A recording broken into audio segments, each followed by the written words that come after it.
ఓం మహాగణాధిపతయే నమః. ఓం గురుభ్యో నమః. ఓం శ్రీమాత్రే నమః. పరమేశ్వర స్వరూపమైనటువంటి జ్యోతిష, వాస్తు మరియు ఇతర అనేకమైనటువంటి శాస్త్రములను మనకు అందించినటువంటి మహర్షులకి నమస్కారం. హయగ్రీవ హయగ్రీవ హయగ్రీవేతి యో వదేత్తస్య నిస్సరతే వాణీ జహ్నుకన్యా ప్రవాహవత్.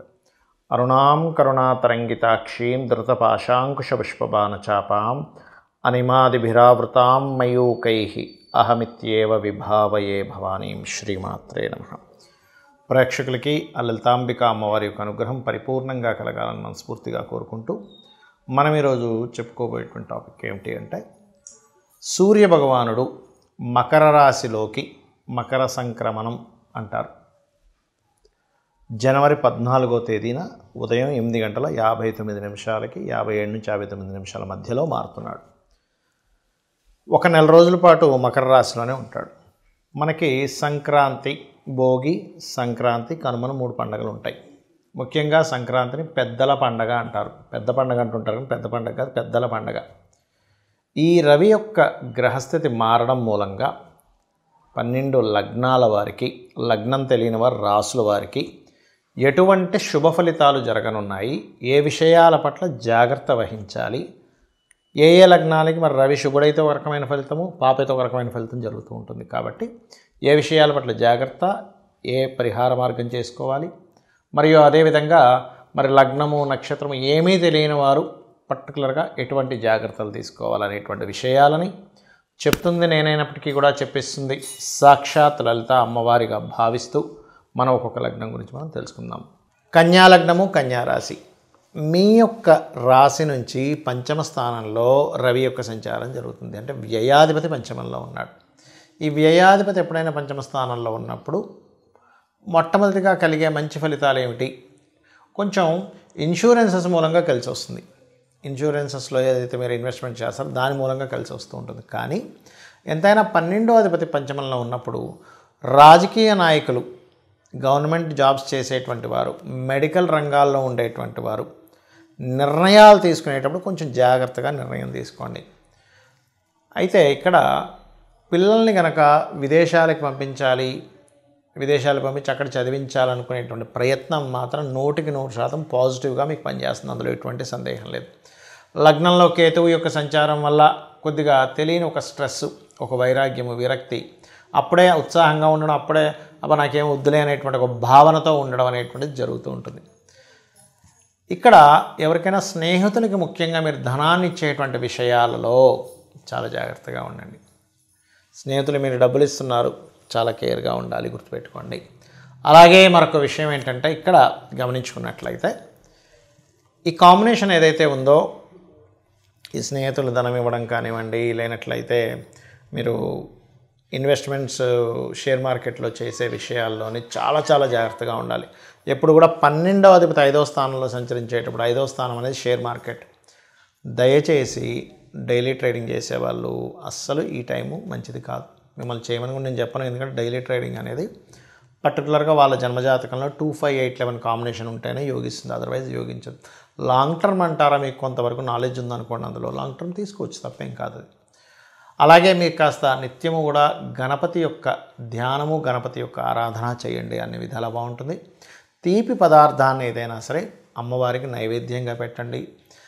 ఎటువంటి కోరిక లేకుండా పెట్టండి, ఖచ్చితంగా ఫలిస్తుంది అమ్మవారి యొక్క అనుగ్రహం మీ మీద. ఇక మీరు నిత్యము చేయవలసిన దేవతారాధన వెంకటేశ్వర స్వామి యొక్క ఆరాధన చేయండి, అన్ని విధాలా మీకు బాగుంటుంది. సూర్యుడి యొక్క సంక్రమణం మకరంలో జరుగుతుంది కాబట్టి దీన్ని మనం మకర సంక్రమణము అంటున్నాం. అదే కుంభంలో అయితే కుంభ సంక్రమణము, మేషం అయితే మేషము, లేదా మీనం అయితే మీనం, ఇలా చెప్తూ ఉంటాం. అన్నిటికంటే ముఖ్యంగా మకర సంక్రమణం చాలా గొప్పది. ఎందుకు? ఆత్మకారకుడైనటువంటి సూర్య భగవానుడు మనకి కర్మస్థానాల్లో సంచరిస్తున్నాడు. దీనివల్ల దీన్ని పెద్దల పండగ అన్నారని మనం ఇందాక చెప్పుకున్నాం.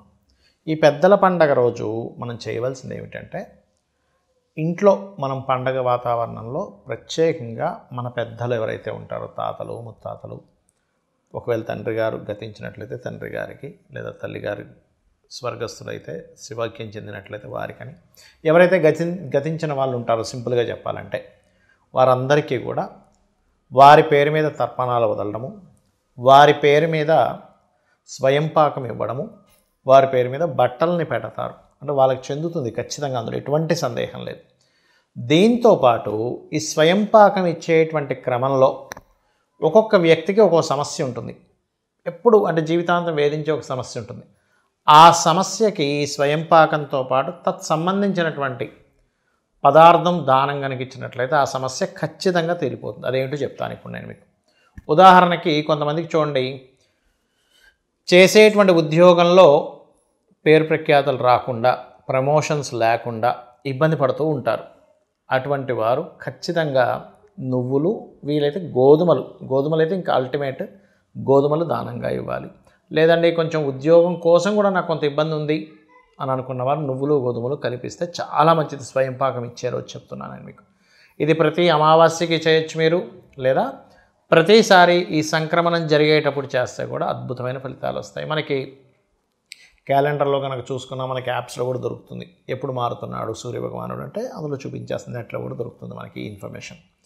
ఈసారి మాత్రం మనకి 14 జనవరి ఉదయం 8:57 నుంచి 59 నిమిషాల మధ్యలో మారుతున్నాడు ఆయన. ఇక కొంతమందికి మానసిక స్ట్రెస్ ఉంటుంది జీవితాంతం, ప్రతి చిన్న చిన్న విషయాలకు కూడా స్ట్రెస్ అయిపోతూనే ఉంటారు. అటువంటి వారు చక్కగా గోశాలకు వెళ్ళి గోవులకి బియ్యం పిండి తినిపించడము. ఇందాక నేను చెప్పినట్టుగా గోధుమల ప్లేస్లో గోధుమ రవ్వ కూడా గోవుకు తినిపించవచ్చు, ఇది ప్రమోషన్స్కి. అలాగే మానసిక స్ట్రెస్ ఎక్కువ పడుతున్నా కాస్త మీరు బియ్యము దానంగా కనుక ఇచ్చినట్లయితే స్వయంపాకంతో పాటు అద్భుతంగా ఉంటుంది. మరికొంతమందికి ప్రతిదీ గొడవలు అవుతుంటాయండి. అది భూ వివాదాలు కావచ్చు, అన్నదమ్ముల మధ్యన గొడవలు కావచ్చు, భార్యాభర్తలతో గొడవలు కావచ్చు, ఎక్కువ అవుతున్నాయంటే మీరు అప్పుడు చేయవలసింది, మీరు కందులు అంటారు, కందులు 1 కేజీ-1/2, కందిపప్పు వేరు కందులు వేరు, 3 కందులు 1 కేజీ-1/2 తీసుకుని ఎరుపు రంగు వస్త్రంతో సహా మీరు స్వయంపాకం ఇచ్చేసినట్లయితే ఖచ్చితంగా మీకు ఆ యొక్క గొడవలకు సంబంధించిన దోషం అనేటువంటిది పోతుంది. అదేవిధంగా పెసలు,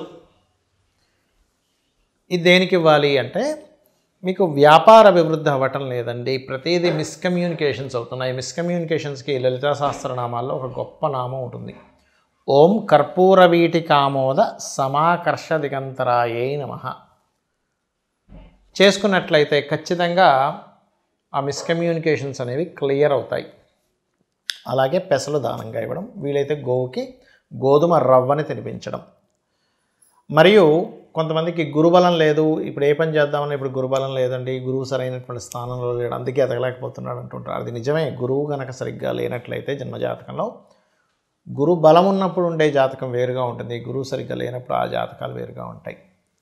అలా ఉన్నప్పుడు పర్టికులర్గా ఏంటంటే గురువు ప్రత్యేకంగా వారికి జన్మజాతకంలో పాడైనందుకు ఈ స్వయంపాకంతో పాటు శనగలు ఎరుపు పసుపు రంగు వస్త్రము దానంగా ఇచ్చినట్లయితే స్వయంపాకంతో అద్భుతమైన ఫలితాలు వస్తాయి. దీంతోపాటు గోవుకి అరటికాయలు కూడా తినిపించండి.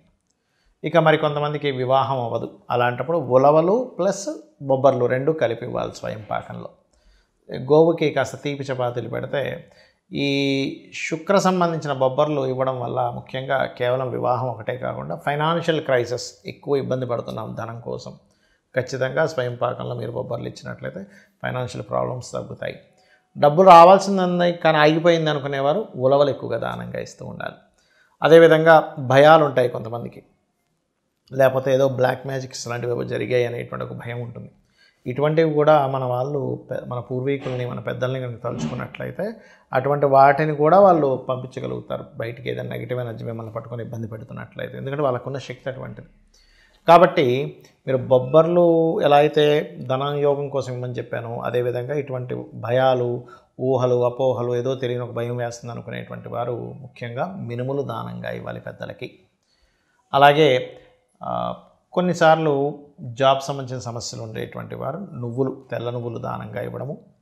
మరియు ప్రతిదీ ఆటంకం జరుగుతుంది నా లైఫ్లో, అసలు ఏమి చేద్దామన్నా నాకు ముందుకు కలిసి రావట్లేదు అని అనుకునేటువంటి వారు ఉలవలు దానంగా ఇవ్వడము, గోవుకి గ్రాసం తినిపించడం, ఇవి చేస్తూ ఉండాలి. అయితే దీంతోపాటు మీ జన్మజాతకంలో అసలు మీరు ఏ సమస్య ఎదుర్కొంటున్నారో ఆ సమస్యకి సంబంధించిన గ్రహం ఏమిటి, ఆ అధిపతి ఎలా ఉన్నాడు అనేదాన్ని స్పష్టంగా చూసుకొని మీరు అడుగు ముందుకు వేసినట్లయితే ఖచ్చితంగా మీకు సమస్య అనేటువంటిది క్లియర్ అవ్వడం జరుగుతుంది. శ్రీమాత్రే నమః.